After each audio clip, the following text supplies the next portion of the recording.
Ngàyនេះទិញបានបង្កងទឹកសា2គីឡូទៀតáនេះតែអត់ដឹងថា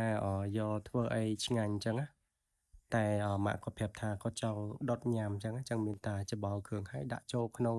ចាក់ក្រានដុតតាមសំណូមពររបស់គាត់ទៅឥឡូវទំនើបមែនតែនបង្កងនេះគឺដើរលក់ដល់មុខផ្ទះហ្មងណានិយាយទៅអត់ចាំបាច់ពិបាកទៅដើររកទិញនៅណាគ្រាន់ថា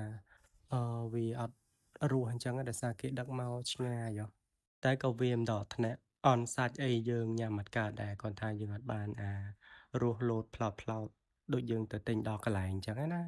អញ្ចឹងស្រួលមែនតើមានបង្គាមានគ្រឿងសមុទ្រមានបង្កងអីហ្នឹងគឺយើងដាក់ដុតក្នុងចង្ក្រាននេះតាមប្រហែល5នាទីទៅ10នាទីហ្នឹងគឺបើកមកគឺឆ្អិនល្មមអញ្ចឹងហ្មងហើយអ្នកផ្ទះខ្ញុំបើបង្កងទឹកសាបអញ្ចឹងគឺញ៉ាំបានច្រើនជាងពួក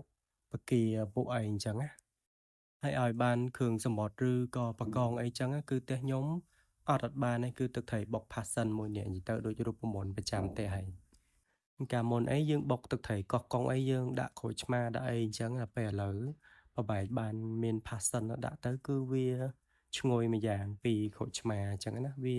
យើងយករសជាតិជូរពីផាសសិនហើយយើងដឹងហើយក្លិនផាសសិនវាឈ្ងុយវាក៏អូបល្អពេលយើងបុកជាមួយទឹកត្រីបុកអីអញ្ចឹងទៅគឺវាចាប់ជាតិគ្នាចូលជាតិគ្នាវាឆ្ងាញ់ម្យ៉ាង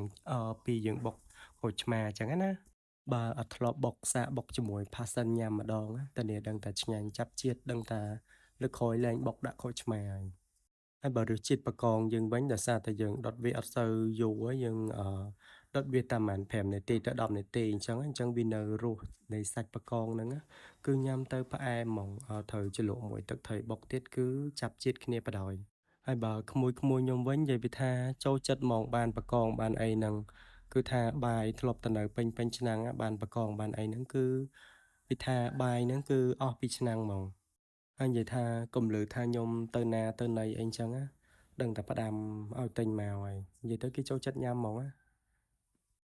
និយាយទៅមិនតែក្មួយៗខ្ញុំទេគ្រួសារខ្ញុំទាំងមូលហ្នឹងគឺចូលចិត្តប្រភេទគ្រឿងសមុទ្រគ្រឿងអីបង្កងបង្គាហ្នឹងបដ ாய் ប្រហែលជាដោយសារតែពួកយើងអត់មែនអ្នកសមុទ្រអត់នៅជិតសមុទ្រអញ្ចឹងទៅដូចចូលចិត្តខាងហ្នឹងបើប្រហែលជាអ្នកសមុទ្រគេនៅខាងសមុទ្រខាងអីប្រហែលជាគេញ៉ាំទ្រាំណាគេឃ្លានថៃស្រែឃ្លានអីវិញអញ្ចឹងណាបើពួកខ្ញុំថៃសាច់អីហ្នឹងគឺចង់ណាយវិញដើម្បីសម្បូរញ៉ាំរាល់ថ្ងៃពិសេសបើមាន់ទេប៉ាចិញ្ចឹមបានច្រើនអញ្ចឹងសឹងតែ ពេលខ្លះមាន់រាល់ថ្ងៃណា